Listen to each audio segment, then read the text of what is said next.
Oddaja o humanistiki. Ars humana, ars humana, ars humana, ars humana, ars humana.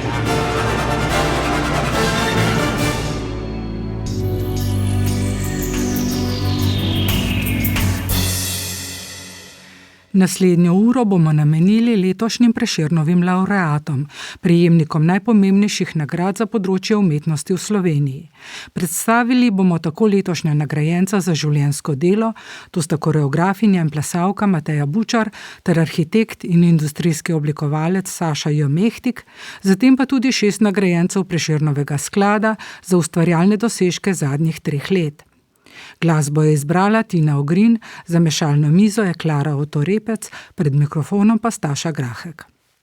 Letošnjo Prešernovo nagrado za življenjsko delo bo prejela Mateja Bučar, koreografinja in plesalka z unikatnim koreografskim opusom, v katerem je v ospredju njeno raziskovanje razmerja med predmetnim svetom in človeškim telesom.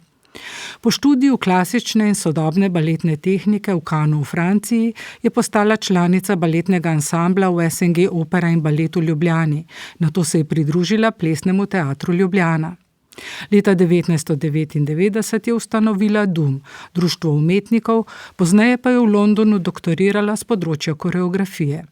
Z Matejo Bučar se je pogovarjala Ana Lorgar.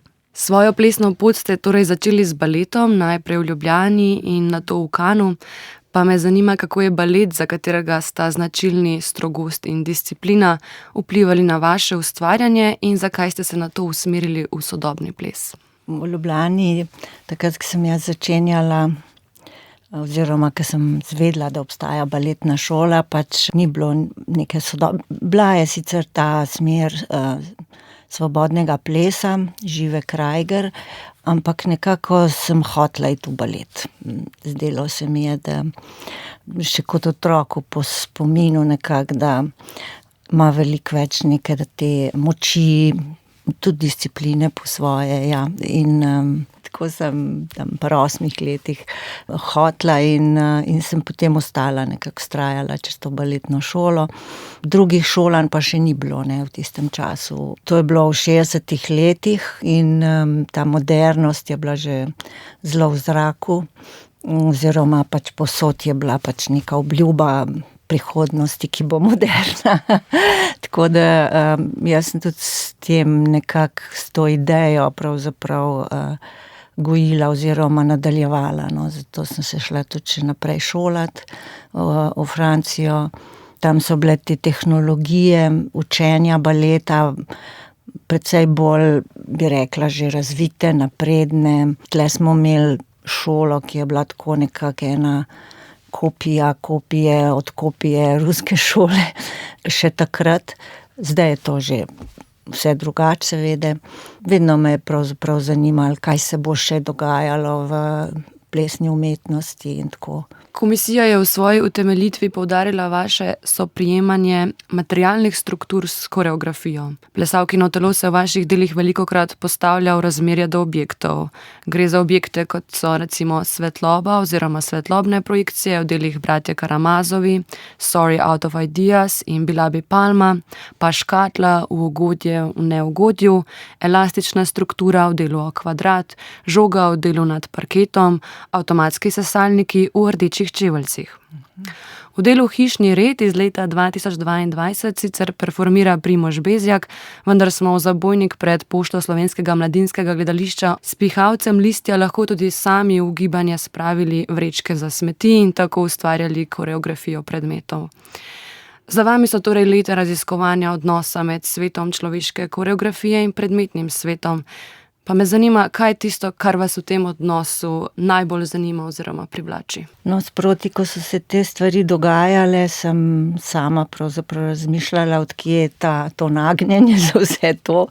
In največ reference sem našla pravzaprav v zgodovinske reference v vseh idejah Bauhausa. Še iz začetka pač 20. stoletja so pravzaprav nekako revolucionirali modernistično revolucionirali, pravzaprav probali vso umetnost tudi povezati nekako med sabo in dati nekako primat materialom ali pa celo primat objektnosti, kar pač ne pomeni, da pač subjektivno ni prisotno, kvečemu obratno, ne. Bolj kot se poglabljaš v to objektnost, v lastnosti materialov, v pravzaprav to, kar ti material lahko razkriva, več subjektivnosti lahko nekako razkriješ, bi rekla, ali pa več se jo razkrije, no.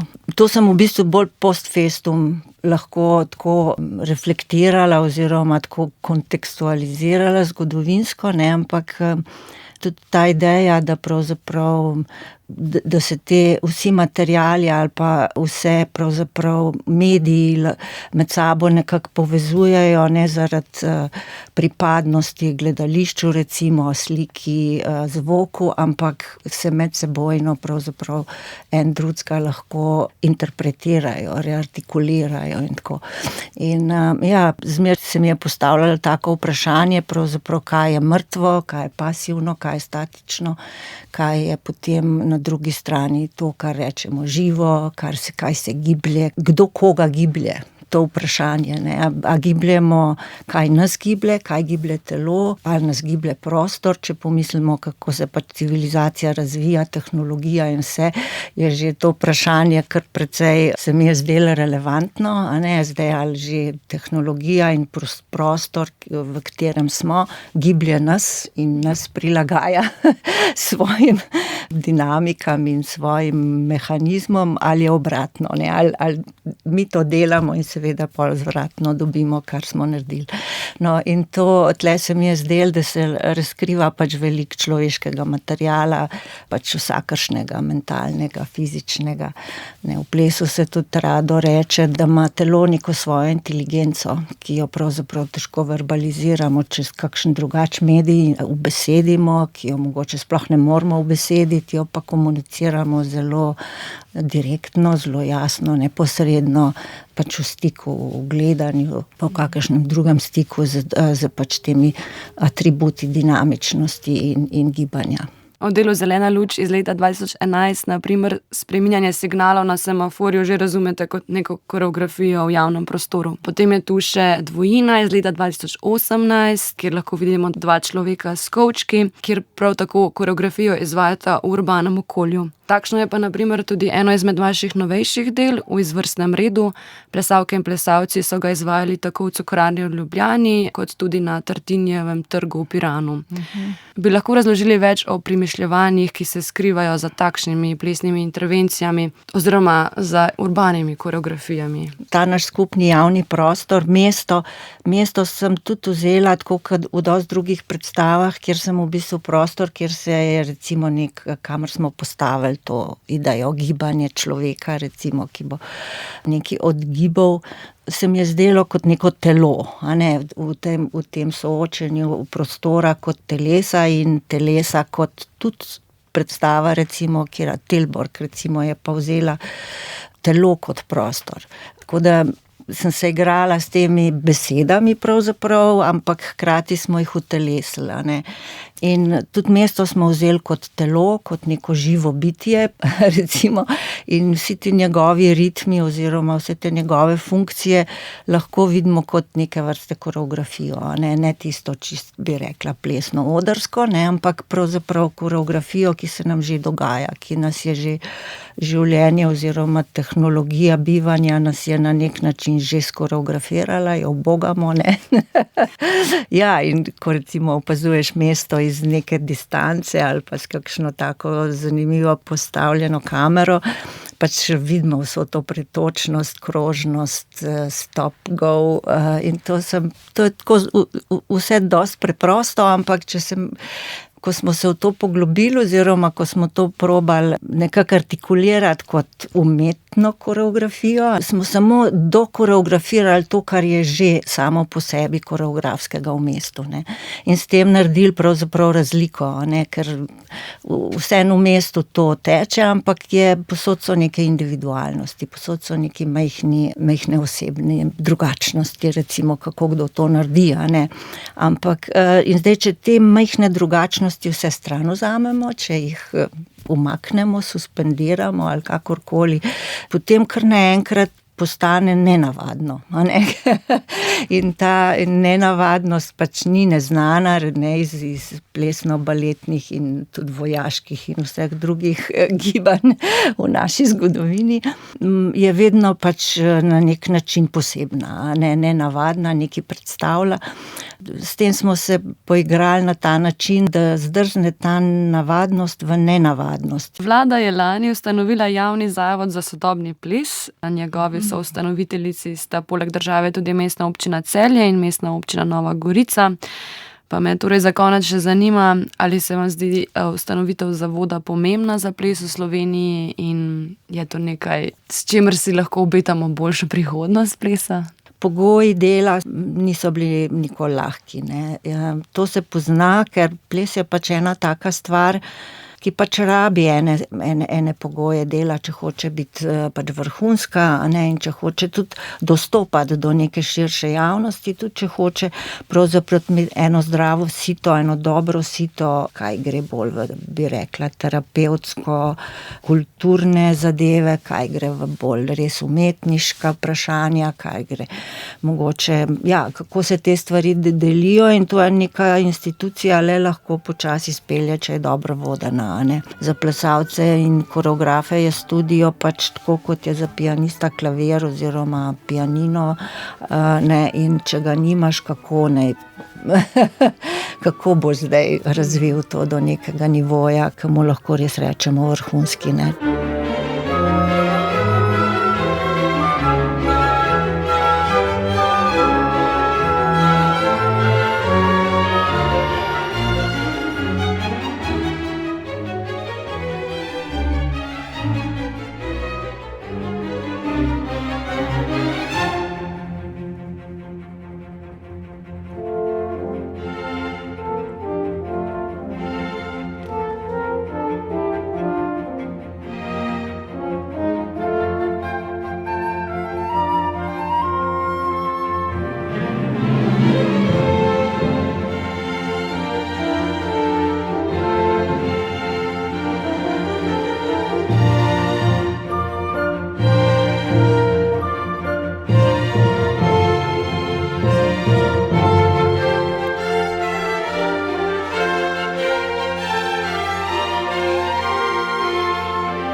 Arhitekt in industrijski oblikovalec Saša Mehtik je diplomiral na Fakulteti za arhitekturo v Ljubljani pri profesorju Edvardu Ravnikarju. Bil je zaslužen za to, da se je leta 2002 Ljubljanska akademija za likovno umetnost preimenovala v Akademijo za likovno umetnost in oblikovanje. Leta 1967 je zasnoval kiosk K67, ki je bil v uporabi po vsej Jugoslaviji in drugod, na primer na olimpijadi v Münchnu, kiosk pa so vključili tudi v zbirko Muzeja moderne umetnosti v New Yorku. Prešernovo nagrado prejme, kot so poudarili v utemeljitvi, za življenjski opus, ki je vzpostavil temelj slovenske sodobne oblikovalske identitete. Zapisali so še, da njegova praksa temelji na globokem razumevanju razmerja med tehnologijo, prostorom in človekom. Sašo Mehtiga je pred mikrofon povabila Tesa Drev Juh. Če pogledamo nekaj vaših najbolj znanih del, kiosk, koš za smeti, žaba, telefonski dušilnik ali sistem postajališčnih zaveti, nenazadnje tudi streho paviljona kavarne Evropa, ki je zdaj sicer tam ni več, no pa tudi pohištvene sisteme, ki ste jih ustvarili, je očitno, kako zelo so ti izdelki usklajeni s telesom, s človeško anatomijo, pa z gibi človeka v prostoru. Če pogledamo marsikatere izdelke, tudi mestno pohištvo, ki je danes v uporabi po raznih slovenskih krajih, recimo ugotovimo, da ta usklajenost izdelkov s človeškim telesom ni čisto samoumevna. No, vi ste jo vedno upoštevali. Pa tudi sicer ste veliko izhajali iz narave. Seveda vsak izdelek mora biti prijazen uporabniku, ne, človeku. Ne. Uporabnik je pa treba upoštevati, ali je to otrok, ali je to mladina, ali je to starostnik, ali je to v polni moči. Ne. Če gre pa za urbano pohištvo, ne, recimo cestno opremo ali pa street furniture, seveda si pa v tej opremi soočen z vsemi, ne, s celim lokom. Ne. In to opažamo vsakodnevno v mestu, na cestah, kjerkoli v javnem, pa ne samo v javnem, ampak tudi v naravi. Ne? Če gremo v hribe, imamo take potrebe, če gremo na morje druge, če gremo v gozd, že spet specifične. In Charles Sims je rekel, kaj je dizajn. Ne? Dizajn je izraz potrebe. Ne? Materializiran, viden. Lahko bi rekli tudi, oblika je bit, ne? In bit je oblika. Ne?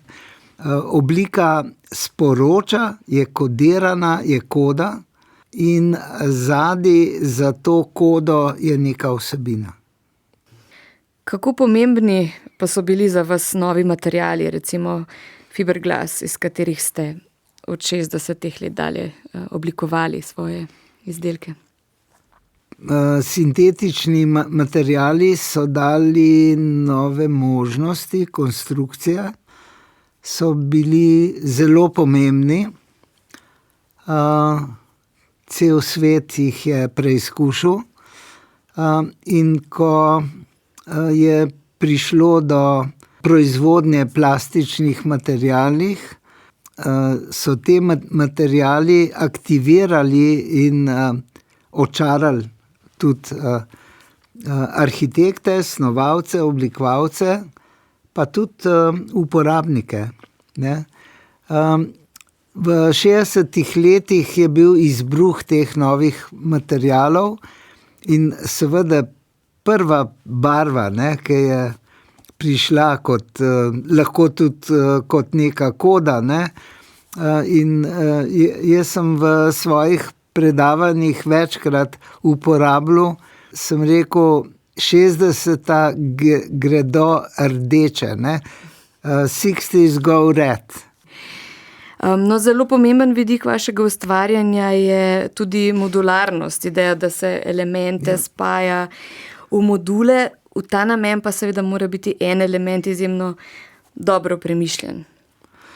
Absolutno, ta nova tehnologija omogoča nove oblike, nove konstrukcije na eni strani, na drugi pa serijsko proizvodnjo enakih modulov, ki moraš omogočiti rast. Recimo ali rast konstrukcije, ne, modularne lahko, kot je primer Evrope, ne, nadstrešnice oziroma prostorski nosilc, ki je bil sestavljen iz členov in cevi. Pri kiosku pa tudi, ne. Začneš z osnovno enoto. Osnovna enota je umerjena na človeka, ker noter sedi človek in komunicira, ne, ki prodaja, ki komunicira z mimoidočimi in stvari morajo biti zelo vabljive, logične in če potrebuješ več prostora, sestavljaš module. Ne. Osnovna enota je neke vrste kokpit, ne.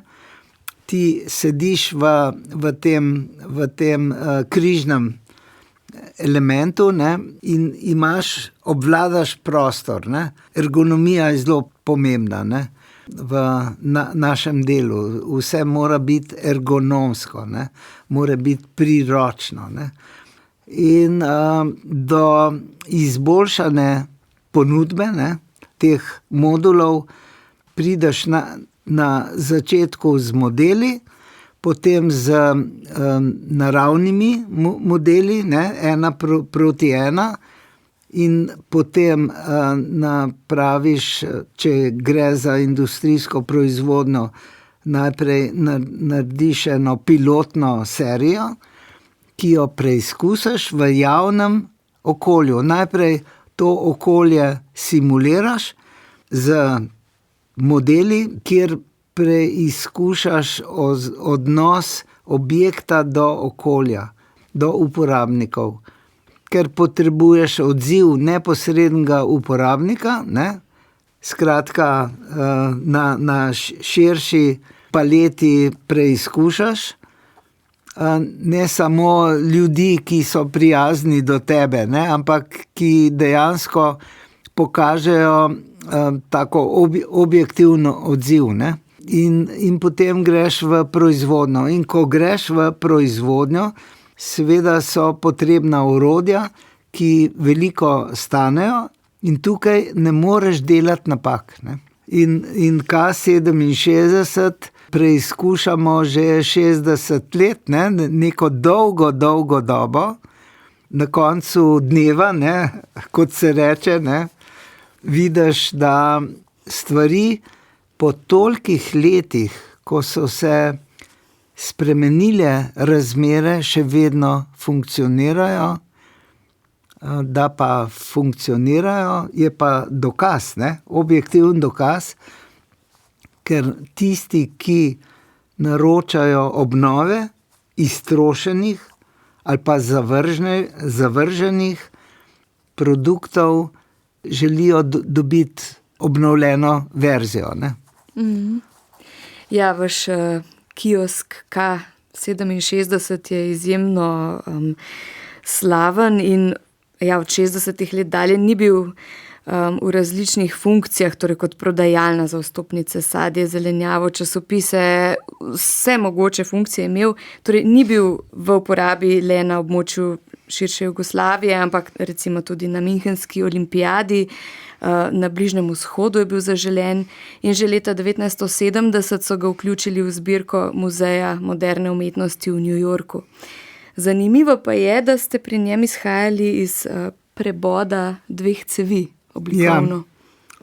Ja, to je bila inovacija, to je bila inspiracija po drugi strani. Inovacija je bila kot tehnična rešitev. Jaz sem videl v prebodu 2 cevi, ki je standardna rešitev vse povsod okoli nas, pri vodovodarjih, pri konstrukcijah raznih, vidiš te prebode, ne. In jaz sem v tem videl možnost in iz tega preboda 2 cevi sem zasnoval sistem 5 elementov, ker sem želel to rast zagotoviti vzdolžno, prečno in po višini. Saša Mehtik, kaj vam pomeni Prešernova nagrada? Seveda je to počastitev mojega dela, ne. O tem so odločali kompetentni ljudje, ne. Očitno so prepoznali cel lok mojega dela, moje kariere, mojih ozadij. Seveda sem absolutno počaščen, ne, hvaležen. Saša Mehtik, hvala za pogovor. Ja, hvala vam, bilo mi je v čast in veselje.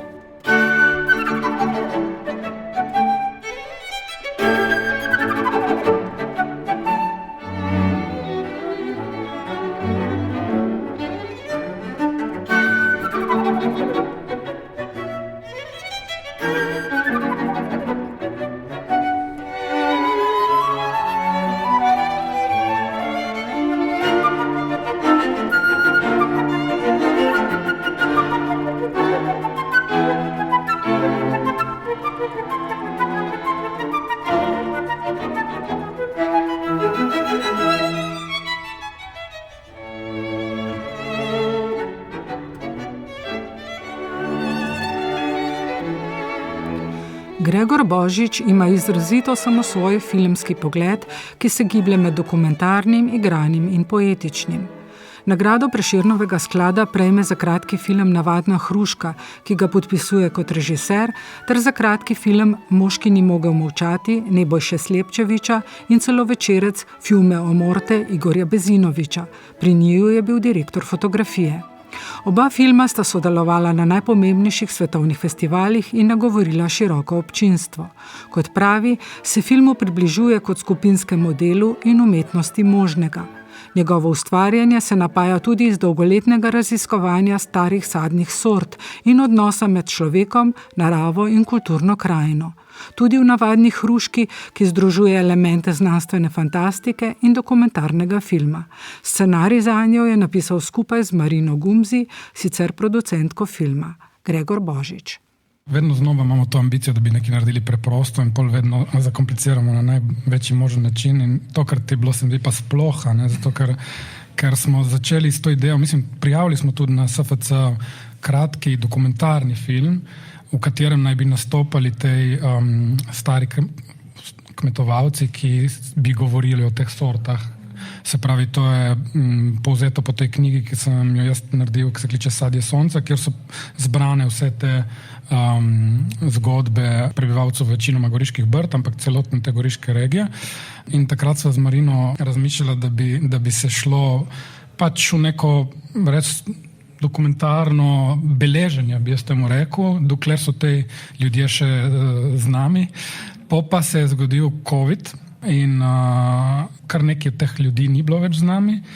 In tudi v bistvu, kar je bilo zanimivo nam, da ne samo, da so odšli ljudje, ki so bili res že v visoke starosti, tako da jih nismo uspeli posneti, ampak kar sem opazil je, da so ta drevesa, za katere so skrbeli toliko in toliko let, pol odšla z njimi. To se mi je zdelo fascinantno. Kako je mogoče, da jaz teh dreves, ki sem jih še 10 let nazaj videl, pa so to bila 100-letna drevesa, naenkrat kar ni več. In takrat smo začeli malo razmišljati o tem, kaj je pravzaprav to, kar nas res zanima pri tej temi. A je to ta etnografski moment ali je v bistvu ta neka povezava, ki je v bistvu neizgovorljiva med človekom in naravo, na nek način.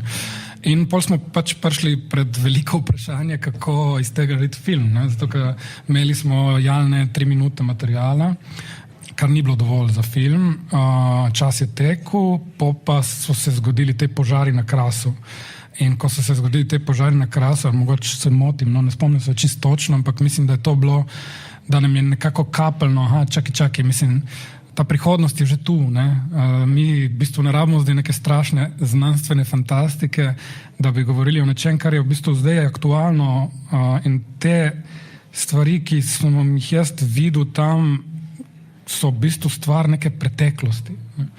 In potem smo v bistvu začeli razmišljati, mi moramo v bistvu gledati na ta material, ki sem ga sicer posnel leta 2019, kot na neki iz daljne preteklosti. In v bistvu smo prišli na to idejo, da bi naredili neko prihodnost, ki niti ni tako oddaljena, zaradi tega, ker v tistem času, kdor je pač živel tam okrog teh požarov na Krasu, je vedel, da to bilo točno tako. To je bil en ogromen oblak, oranžen, pač ki je prišel naenkrat nad Novo Gorico, ki je 20 km stran ali 30, je bilo kar zastrašujoče, mislim, kar zgledalo apokaliptično. Tako da mislim, da je bil to začetek razmišljanja o tem, da bi v bistvu obrnili perspektivo, da bi na ta material gledali z neke pozicije prihodnosti.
Razmerje med politiko in umetnostjo je ena osrednjih rdečih niti dela interdisciplinarne umetnice Jasmine Cibic, ki jo zanimajo predvsem mehanizmi mehke moči ter obdobja političnih in ideoloških prelomov. S prepletom tovrstnih vprašanj nas je zastopala tudi na 55. Beneškem bienalu. V Londonu živeča umetnica pogosto izhaja iz dokumentarnega gradiva, a ga preobrazi v novo celoto, ki ne pripoveduje toliko o določenem času, kot razkriva širše mehanizme ideologij. Iza Pevec. Jasmina Cibic dekodira mehanizme moči, ki se med drugim skrivajo v skrajno estetiziranih okoljih in izpiljenih ritualih, preberemo v utemeljitvi nagrade. V nekakšni dvojni igri pa je takšna tudi njena umetnost. Filmi, kipi, performansi, prostorske instalacije, fotografije se pogosto sestavijo v celostno umetnino. Galerijske sobe oblečejo tapete, obda z zavesami in tudi njena visokoprodukcijska videodela so vizualno dodelana, pritajeno pompozna. A estetika pri njej ni formalizem, temveč jo zanima kot metodologija pritiska avtoritete, pravi. Vsaka avtoriteta, da vzpostavi svojo avtoriteto, svojo fikcijo, mora funkcionirati kot koherentna, vizualno in scenografsko. In tukaj potem tudi zgodovinsko so potem te umetniki in arhitekti vedno odhodili. Tudi snemanja vedno izvajam znotraj lokacij, kot so takšne, recimo tudi v slovenskem parlamentu smo snemali, v Beogradu, v bivši palači Federacije, v palači narodov, v Ženevi, v komunistični partiji v Franciji. Se pravi, blazno me vedno zanimajo teatri moči in v bistvu tudi moja estetika se s tem igra. Ti teatri moči pa do izraza pridajo še zlasti v obdobjih političnih prelomov, ki so pogosto izhodišče njenega dela. Se pravi, vedno gre za tista obdobje prelomov, političnih, ideoloških ponavadi, ko pride neka druga oblast, ki rabi novo scenografijo. In to so seveda potem te velike prelomnice, ali je bila to Prva svetovna vojna, Druga svetovna vojna, hladna vojna, neovrščeni. Se pravi, ko se vzpostavi nova želja po drugačnem vladanju sveta ali pa države, ta avtoriteta, ta nova avtoriteta rabi tudi drugo scenografijo. Zapleten odnos med kulturo in državo je s primerom politično motiviranih kulturnih daril postavila v spredje tudi na razstavi Fundus prizadevanja v ljubljanski Moderni galeriji, njeni zadnji samostojni predstavitvi v našem prostoru v prehodu med letoma 2020 in 2021. V zadnjem času pa se loteva manjših, bolj osebnih projektov. Dva denimo temeljita na mikroskopskih fotografijah članov odborov Združenih narodov za človekove oziroma otrokove pravice. Tudi ti lahko le še jokajo, pravi, in o svojem pogledu na vlogo umetnosti pove. Nikoli nisem bila zainteresirana za neko umetnost, ki poraja neko slepilo pa nek balzam, kjer ti je lažje. Ampak jaz mislim, da pač umetnost mora biti tisti energetik ali pa tisti duracijo zajček, ki daje moč, ki daje energijo, ki daje idejo realizirane solidarnosti med različnimi akterji, med različnimi somišljeniki, pa tudi, če nismo na prvi strani.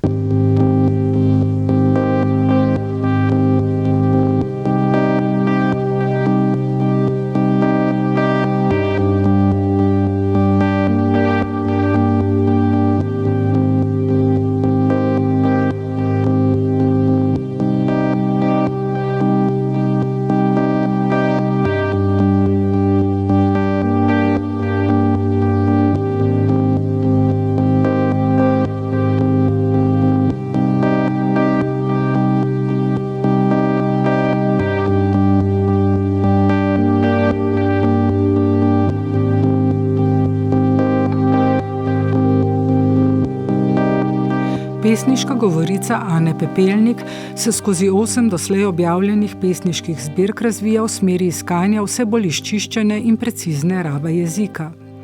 Njena poetika pa se ne ukvarja samo z vprašanjem, kaj je poezija, kdo jo piše in koga piše ona, pač pa predvsem, kaj za, ob, v in onkraj pesmi pomeni biti človek, je zapisano v utemeljitvi nagrade Prešernovega sklada, ki jo Ana Pepelnik prejema za pesniški zbirki To se ne pove in V drevo.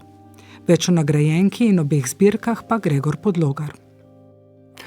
Ana Pepelnik, rojena leta 1979, je že nekaj let ena najprepoznavnejših sodobnih pesnic. Od objave pesniškega prvenca, ena od variant, kako ravnati s skrivnostjo leta 2007, je uspela oblikovati samo svoj pesniški izraz, v katerem ima izrazito mesto jezik. Avtorica namreč v pesmih uporablja govorico, ki je po zvočnosti in ritmičnosti pogosto blizu živemu pogovornemu registru, a je hkrati polna zamolkov in tišin. To je omogoča, da ustvari odprto pesniško formo, ki se tematsko naslanja predvsem na domnevne samoumevnosti vsakdana.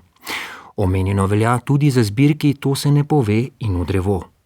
V slednji je urjenje v tem, kako biti sabo, s pesmijo in jezikom prignala do občečloveških občutij življenja v današnjem svetu. O zbirki V drevo je Ana Pepelnik še povedala. Mogoče je nadaljevanje pesniške zbirke To se ne pove, ampak vendarle gre v neko svojo smer. In tam se, oziroma v tej pesniški zbirki se nekako pogovarjam sama s sabo kot tisto, ki piše pesmi že vsa ta leta. No. Se pravi, preizprašujem tako direktno samo sebe in posledično vse vpletene, se pravi bralce, kaj je zdaj, kako bomo z jezikom, a bomo prizanesljivi ali ne bomo. Ne bomo, ker v 21. stoletju pač ne moramo biti več prizanesljivi. Sploh kar se tiče ravnanja z jezikom oziroma literaturo.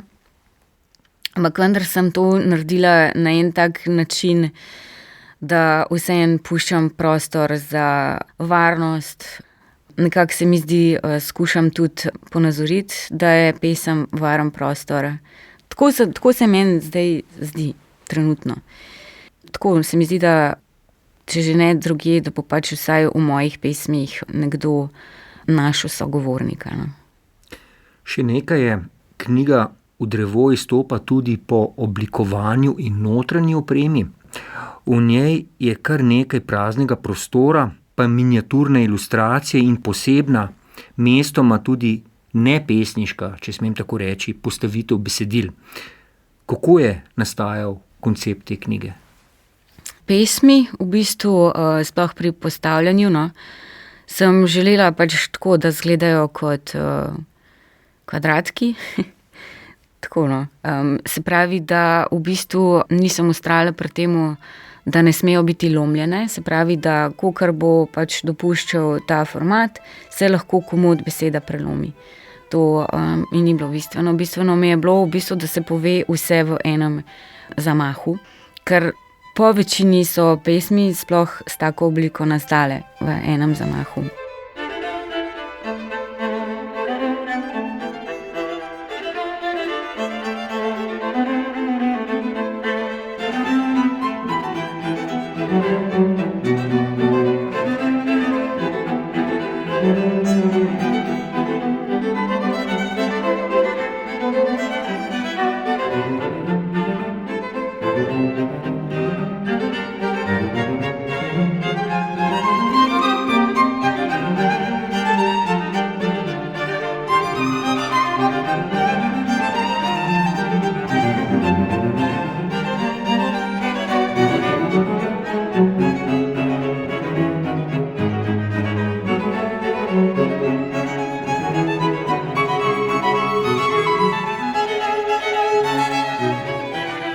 Petra Seliškar je večkrat nagrajena režiserka, producentka in scenaristka, ki na področju dokumentarnega filma deluje že več kot 2 desetletji. V utemeljitvi nagrade Prešernovega sklada beremo, da Petra Seliškar še posebej z zadnjimi 3 filmi, Telo, Poletne počitnice in Gora se ne bo premaknila, potrjuje eno najcelovitejših vizij sodobnega dokumentarnega filma. Njeno filmsko ustvarjanje pa označila kot prakso pozornosti, ki vrača sposobnost poslušanja sveta. Režiserko je pred mikrofon povabila Petra Meterc. Pri ustvarjanju Petre Seliškar je komisija Prešernovega sklada kot ključno izpostavila tudi bližino, ki jo avtoričini filmi vzpostavljajo in zaradi katere filmi postanejo dogodki skupnega bivanja. Režiserka je tako denimo za svoja zadnja 2 filma, Poletne počitnice in Gora se ne bo premaknila, ki sta premiero doživela lani, kar 5 poletij preživela s pastirji v makedonskem Visokogorju. Da bi na filmsko platno lahko prenesla izrazito intimen portret mladih, katerih življenje na gori med šarplaninci in ovcami je v sodobnem svetu vse prej kot običajno. Petra Seliškar. Zakaj me je to toliko nagovorilo? Jaz res nisem niti planinar, niti me to kaj preveč zanima. Je pa razlog je v tem, da sem razmišljala o tem, kaj v bistvu je samooskrbno še danes. Vse je projektno, vse. Totalno nobene stvari ni, ki dejansko lahko funkcionira brez neke podpore, brez neke državnega štempla, brez neke administracije.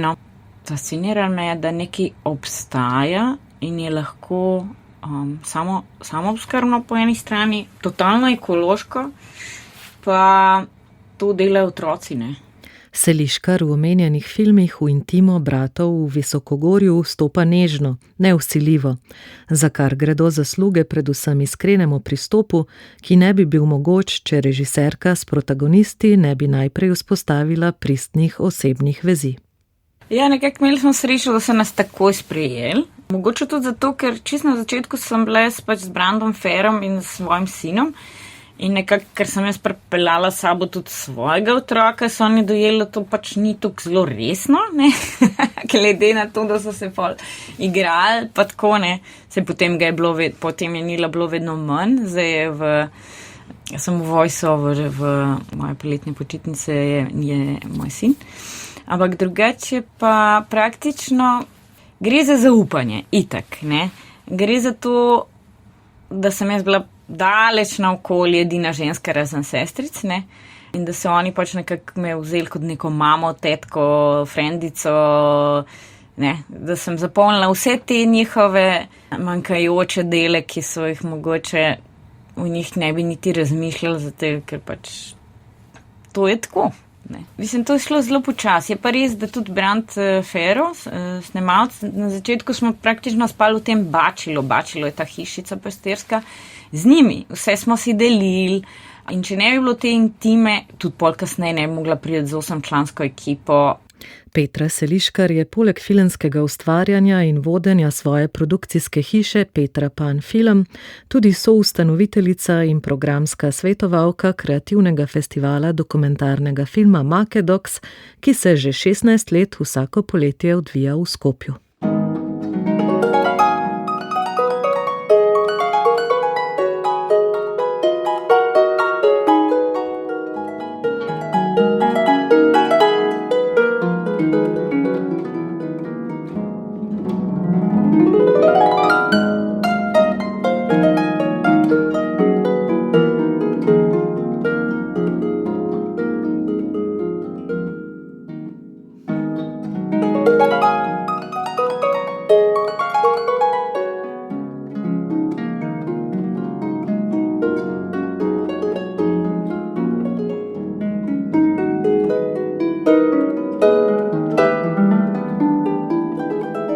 Na glasbenem področju so nagrado Prešernovega sklada namenili ustvarjanju skladateljice Petre Strahovnik.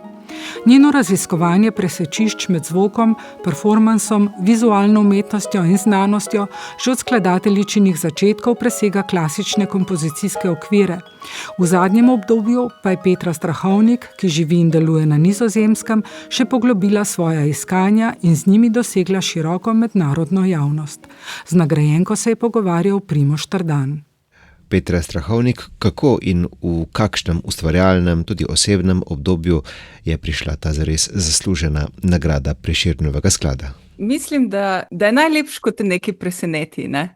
Drugače pa se mi zdi, da je celo obdobje zelo prav, se mi zdi nek nov začetek, nov zagon in mi je ful lepo, da se prav zdaj lahko tako malo bolj od blizu predstavim Sloveniji in občinstvu in tako. Tudi, sodržavljanom, sokrajanom, kar nekaj projektov načrtujemo v Sloveniji, tako da mislim, da bo to tudi pripomoglo k prepoznavnosti in upam, da večjemu obisku.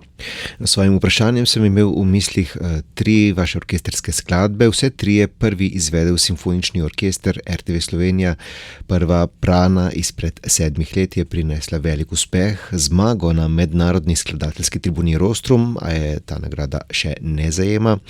No, naslednja Senses je prispevala k aktualni nagradi, povsem nova pa je 1945 do, skladba z konca lanskega leta. Nekako se zdijo te velike kompozicije tudi veliki mejniki. Ja, vsekakor, ne. Ni veliko priložnosti in tudi ogromno časa je potrebno za ustvarjanje takega dela, več mesecev, tudi leto in pač ustvariti ta zvok, ta velik zvok v bistvu, ali pa nekako inovativnost v tej širini pa vse zgodovine, če pomislimo orkestrskih skladb, je ogromno, ne. In zdaj najti nekaj tukaj tvojega unikatnega in speljati to v takem smislu, kot si zamislil, so vsekakor mejniki, ja.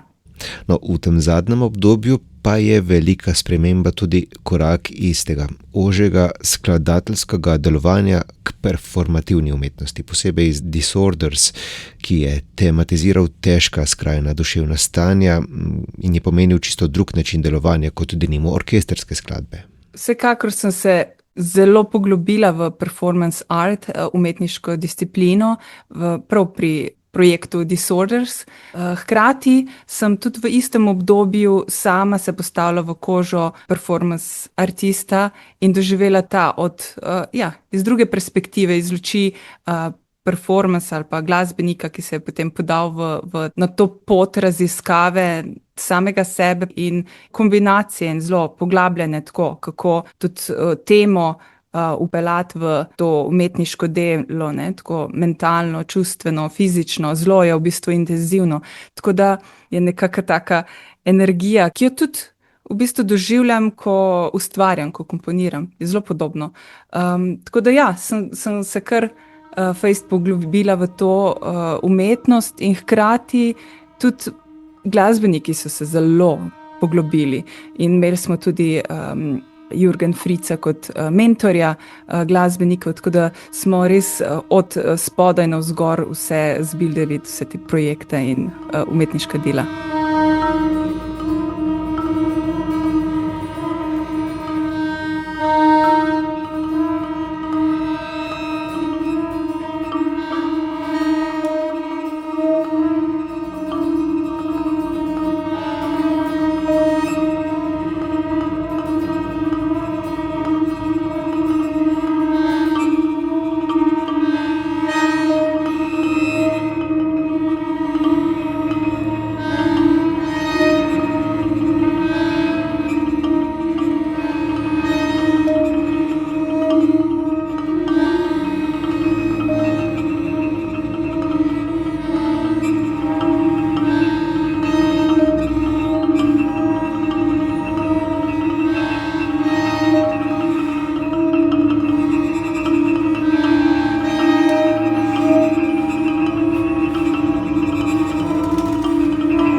Dramska igralka Tina Vrbnjak je v zadnjem 3-letju docela izoblikovala svoj izrazito sodobni gledališki izraz in ustvarila cel niz vrhunskih, raznovrstnih in hkrati avtorsko prepoznavnih vlog, ki jo kažejo kot zrelo ustvarjalko širokega razpona in izjemno domišljenega angažmaja, je zapisano v utemeljitvi nagrade Prešernovega sklada.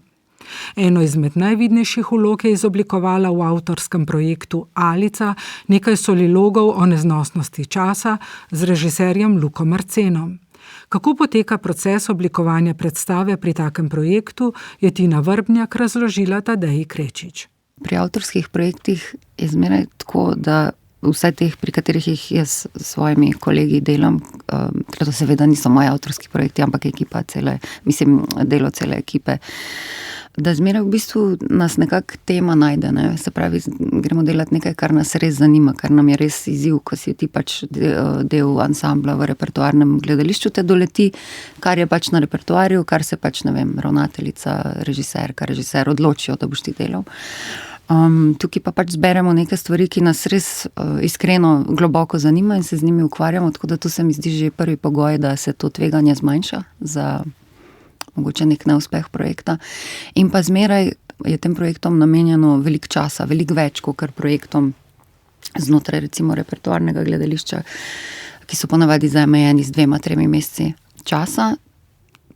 Tukaj je tega časa več in ta čas seveda prinese s sabo recimo manj tega pritiska, da je to do neke točke treba narediti pa speljati. Vzpostavi se prostor, kjer je možno, da se stvari kot posledica nekih razmislekov pa nekega dela v eni fazi projekta, pa da zdaj ne bom preveč romantično rekla, rodijo ali pa zgodijo ali pa nekako iz tega spontano izplavajo, ne rabiš enih stvari siliti in pa nekako pridejo stvari na svoje mesto. No. Ta projekt je specifičen avtorski projekt, zato ker je v bistvu bila to magistrska naloga Luke Marcena. On je to zbral, mislim, da še 2 leti preden je mene povabil k projektu in je v bistvu na njem delal že ne vem koliko časa, ogromno časa. Ne? In jaz sem se kasneje pridružila tukaj zraven, tako da tu je bilo že ogromno enega premisleka pa dela vloženega v koncept, ki pa je seveda pol, ko sem se mu jaz pridružila, pa Eva Kraševec, pa Tatjana Stanič, pa Lara Ekargl, pa še veliko enih ljudi, začel spreminjati svojo obliko, aktivno spreminjati svojo obliko. In seveda, ker smo se te teme smrti dotikali prek smrti igralke, in ker sem pač jaz ta performerka, in ker je ta linija med osebnim pa odrskim nekako se malo premaknila v smer osebnega, sem imela seveda ogromno besede zraven. In tudi pri teh projektih, ki jih delamo, bi lahko rekla, da se res počutim kot avtorca. Veliko skupnega dela je, seveda pa pol na koncu, ker jaz vse to nekako nosim na odru, moram v bistvu si to prilagoditi nase, pa ponotranjiti, pa najti neke razloge v tem. In je velik del tudi to, kako pa jaz potegnem en premaz čez vse to skupaj. No. Ampak težko je pri teh projektih določiti, kje, kdo, koliko, kaj. Se mi zdi, da imam pa seveda več besede, kakor mogoče pri katerih drugih projektih, ki niso avtorski. Seveda pa je tam spet odvisno od režiserke, od režiserja, od načina dela, od narave projekta.